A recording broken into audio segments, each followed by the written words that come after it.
Everyone can come in.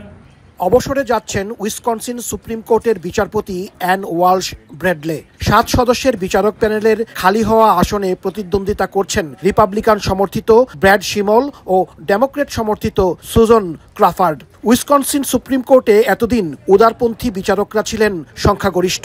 বিচারপতি ব্র্যাডলে অবসরে যাওয়ায় রক্ষণশীল ও উদারপন্থীরা এখন সমান সমান। সুপ্রিম কোর্টে আধিপত্য নিতে তাই মরিয়া প্রেসিডেন্ট ডোনাল্ড ট্রাম্প।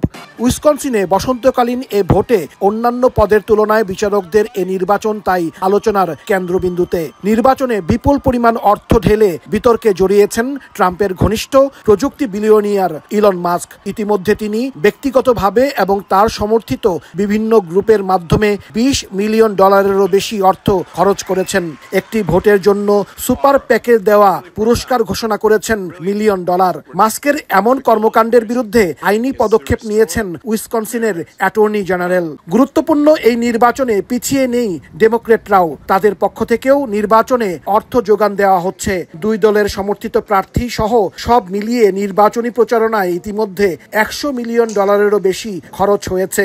রাজনৈতিক বিশ্লেষকরা বলছেন, উইসকনসিনে যা ঘটছে তা অন্য কোনো অঙ্গরাজ্যে এর আগে কখনো ঘটেনি। এই নির্বাচনে সিনেট নির্বাচনের মতোই বিপুল পরিমাণ অর্থ ব্যয় হচ্ছে।